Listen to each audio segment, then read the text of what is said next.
नमस्कार, मैं राकेश मिश्रा आप सभी का राकेश मिश्रा क्लासेस में स्वागत करता हूं। आज बहुत ही इम्पोर्टेंट वीडियो लाया हूं आप सभी के लिए, जिसमें मैं चर्चा करूंगा एनआरए और सीईटी के बारे में। बहुत आपने सुना होगा एनआरए और सीईटी की चर्चा चल रही है, तो इसके बारे में पूरी जानकारी दूंगा। ये वीडियो उन स्टूडेंट के लिए है जो कि एग्ज़ाम प्रिपरेशन कर रहे हैं या करना चाहते हैं। तो आप समझिए पहले सीईटी क्या है, सेंट्रल एलिजिबिलिटी टेस्ट, और एनआरए का फुल फॉर्म है नेशनल रिक्रूटमेंट एजेंसी। ये एक एजेंसी है, एग्जाम कंडक्टिंग बॉडी है जो कि एग्जाम लेगी, और जो पेपर होगा उस पेपर का नाम है सीईटी। तो पेपर जो आप देते हो उस पेपर का नाम है सीईटी। पहले आप अलग अलग एक पेपर देते थे, जैसे कि एसएससी का देते थे, रेलवे का देते थे, बैंक का देते थे। अब इन सभी का अलग अलग प्री का पेपर देना पड़ता था, आपको प्री का एग्जाम देना पड़ता था। अब प्री के एग्जाम से आपको निजात मिलेगी, केवल एक ही प्री का एग्जाम आपको देना पड़ेगा। अगर उस प्री में आप एग्जाम में पास हो गए तो बस आपको मेंस के पेपर अलग अलग होंगे। जैसे एसएससी अपना मेंस का अलग लेगा, रेलवे अपना मेंस का अलग लेगा, और बैंक अपना मेंस का अलग पेपर लेगा। अब ये चीज लागू कब होगी? ये 2021 से लागू होनी है। ये चीज 2021 से लागू होनी है। अब एग्जाम जो है वो कितने बार देना पड़ेगा? एग्जाम जो है साल में 2 बार होगा। हर 6 महीने में इसका एग्जाम होना है। इसका एग्जाम हर 6 महीने में होना है। तो एक तरह से अच्छा है कि अगर आप पहले अटेम्प्ट में अच्छा परफॉर्म नहीं कर पाए तो नेक्स्ट 6 मंथ आपके प्रिपरेशन के लिए हैं, जिसमें आप फिर से आप देकर इस एग्जाम में अच्छा स्कोर पा सकते हो। अब क्वेश्चन कैसे होंगे?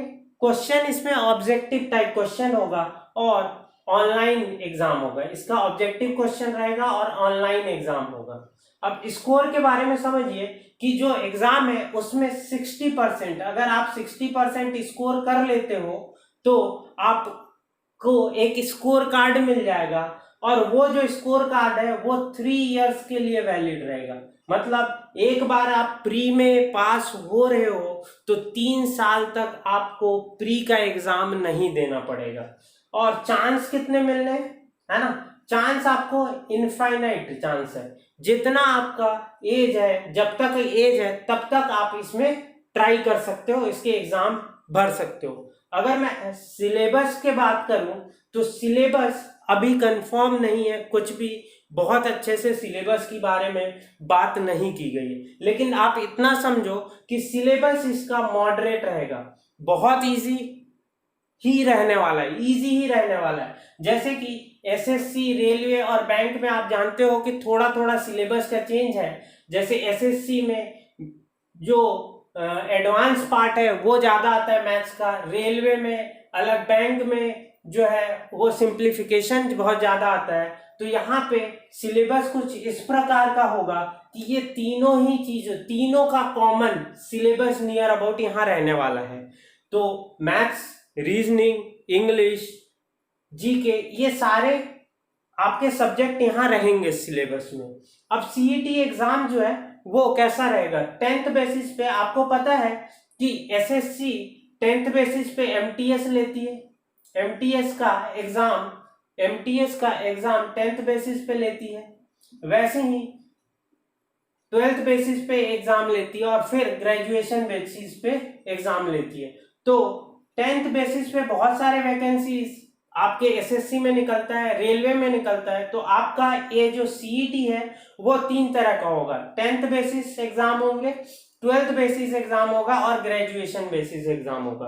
तो अगर आप 10th का स्कोर का 10th वाला एग्जाम देते हो सीईटी का, उसमें पास होते हो, तो जो भी 10th लेवल के एमटीएस निकलेंगे, या रेलवे में भी बहुत क्लर्क का 10th बेसिस पे, या बहुत सारे अदर एग्जाम निकलते हैं रेलवे में 10th बेसिस, 12th बेसिस पे, तो वो एलिजिबल हो जाओगे आप।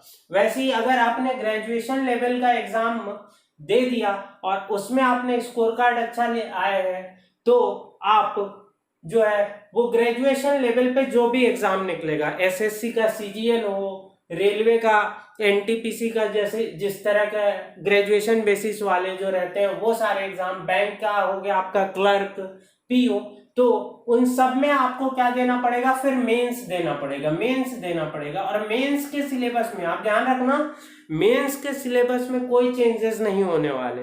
मेंस का सिलेबस उसी प्रकार से रहेगा जैसे पहले था। तो प्री के एग्जाम कुछ इस तरह से, सिलेबस की अगर बात करूं, बहुत ज्यादा बच्चों के बीच में ये कंफ्यूजन था कि सिलेबस क्या होगा, इसका कुछ नया सिलेबस आ जाएगा क्या? नहीं, बिल्कुल नया सिलेबस नहीं आएगा। जो आप पढ़ते आ रहे हो वही बेसिक चीजें रहेंगी।